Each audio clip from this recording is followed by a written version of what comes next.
Why this one for your first feature? I've been writing in for a while since Fresh Like Strawberries, so it's been around 10 years or so.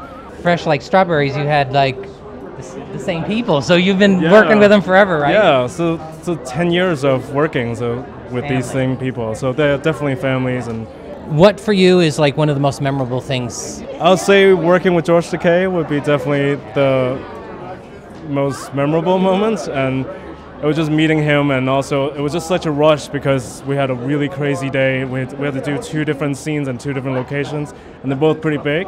And we got it done, but it was the most like overworked hours day that we had throughout the production. But having George Takei there definitely kind of soothed that little craziness that we have. What was harder, cooking or kissing? Cooking for sure. Cooking. Somehow I knew. I'm serious. Cooking. Somehow I knew That's that. hard. It's kissing. It doesn't matter who it is. Yeah. Kissing's kissing. Yeah. Yeah. This has been going on for a long time, making this movie, right? Yeah. Well, we shot the short over 10 years ago. Yeah. So yeah, it was a long time. And awesome though. We're here. I mean, we got it done. But there's no strawberries in it. Not anymore. You told me. Dude, you are legit. You know the backstory. I do. Yeah. No strawberries. It's all dumplings now. One thing that kept happening to me, it happened to me at least twice, during the heavy makeout scenes, my nose collided with whoever it was, whether it was Aiden or Bert or whoever I'm kissing, and it started bleeding. I guess I have a really sensitive nose. And so one time Bert was like, oh, okay, wait, we need to stop because he's doing it again. He's doing it. And he's talking about my nose bleeding, like right on top of him. It was awful. Was there anything that you could relate to in getting into character? Oh, for sure. I mean, the thing that jumps out immediately is the fear of intimacy that Elliot experiences. You know, and I think that comes from a place of feeling like you're not good enough, and whatever you share and open up with this person, they're gonna think is weird, and they're gonna reject you. And I definitely had a lot of that going on, especially my adolescence and high school through college, and so I get what it feels like to just be terrified of opening up, but that's a horrible way to live, because you're not really close to anybody. So that's the thing I probably identify with most. So now after 10 years with this family, are you having separation anxiety? I am. It's awful. It really is, and it's so. When I see them, it's so great. It's like a reunion every time. The two of you are very supportive of Asian American films, right? Yeah. And that's why I bump into you at film festivals all the time. I know most of the cast and crew, actually. I know Joyce. I've worked with her. I've worked with Chen Culver. I've had dealings with David Aw in the past. So it's a tight community. So we've all crossed paths.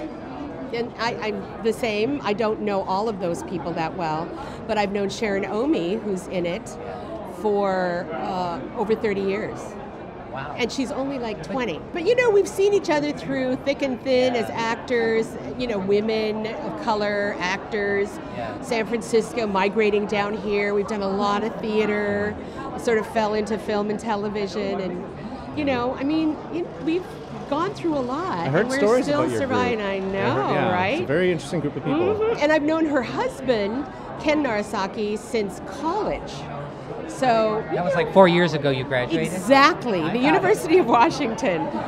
So we have a really tight bond, and anytime they do anything, I really want to celebrate them because their success is like a reflection of our collective success. We go way back. I think one of the first plays I did in San Francisco was with Amy. Oh, really? Yeah. Oh, wow. Yeah. I can't tell you how amazing and thrilling this journey is. I mean, we started 10 years ago.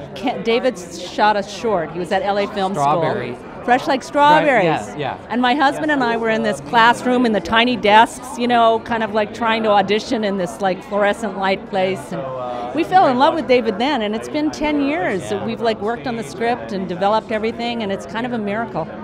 Was there something here as a mom dealing with a gay son that you had to tap into? That was the hardest thing for me because I am a mom and I have a daughter that's a little younger than Teddy, thankfully. But I couldn't imagine having a problem with her coming out.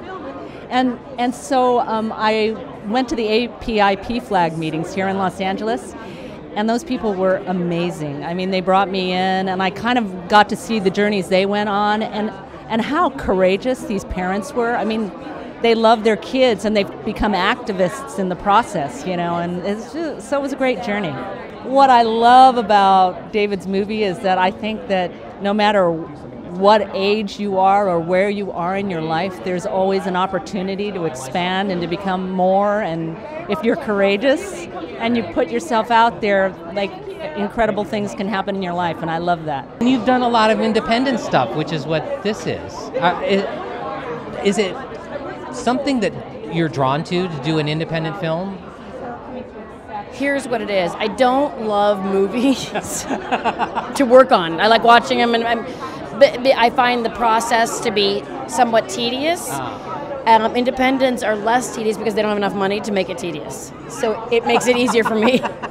That's so less funny. time involved. I don't have to sit in my trailer for 17 hours, just for an hour and a half. Right. So it's easier for me to. That's literally why I prefer them. It's interesting because when I've interviewed so many actors, and there is this difference between doing film and TV.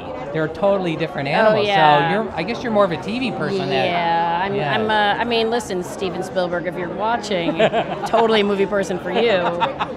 But in general, TV is sort of what I enjoy watching. It's much more. I enjoy TV over watching movies. I watch TV more. It's what I like doing. It's sort of my thing. But something like this comes along, and I'm like, this is kind of cool, and this is interesting, and I like the people. And basically, I have to like the people. Otherwise, I want to be able to like hang out with them. If I don't want to hang out with them, I don't go to the set. Like then I'm like, meh. So have you ever been in a movie before that's sort of like a majority minority cast, like an Asian American film like this? No, I mean certainly not an Asian American film. No, I mean I've worked a lot with the African American community and different stuff like that too. But no, Asian American. This is. I mean, that's because it's just not out there a lot. Right.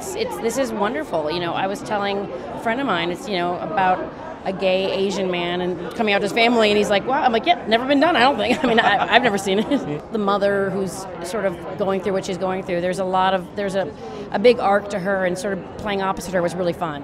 As a mom and an older, I obviously understand her plight more than I would a young man's. Of course, the obvious question is why this project for you? Why did you pick this? I picked this project. I think it picked me more than I picked it, but because David found me, and, asked me to do it. But it became my own personal project because of the story between the mother and the son.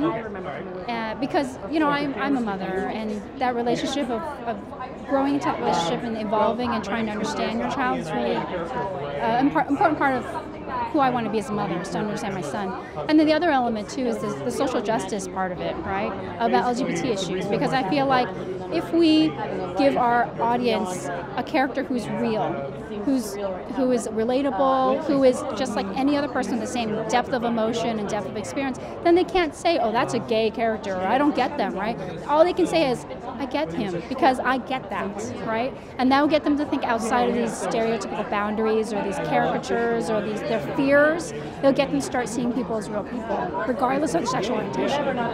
Is this sort of a new opportunity for you to be in a film that's majority minority? You know what? Actually, this is a weird question for me because I actually did another movie just prior to doing this movie, where that was based in Peru. So I went down to Peru, and I happened to be the only American guy in this movie.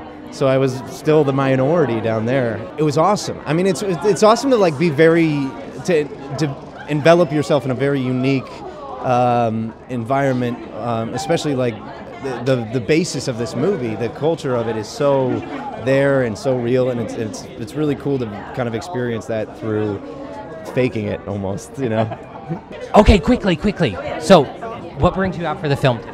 Oh, I know so many people in this movie. I'm so excited to see this. I know Sharon, I know Ken, I know David, who directed it, I know Teddy. And how exciting. So good. And at the LA Film Festival, what a great premiere. Right? Yeah, absolutely. This is so fancy. And it's like going to be packed in there. It's overly packed. We're afraid our friends can't get in. Yeah. Thanks. Okay, run. Okay, bye.